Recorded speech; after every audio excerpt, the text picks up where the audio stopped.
crashing sucks. And our bike's here as well, so why don't we look at my bike after it crashed.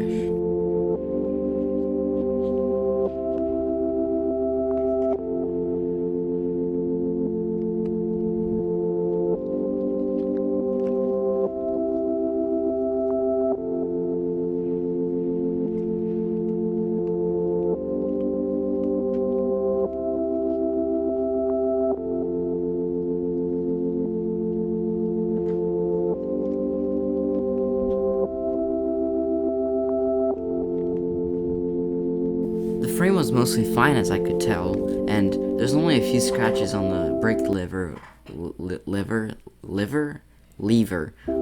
for the front brake. And I think maybe the frame got scratched or two, but there's so many scratches on it that I really couldn't tell. And that's basically all that I could see. My bike comes stock with a RockShox Monarch in the back and a RockShox Yari in the front as the fork.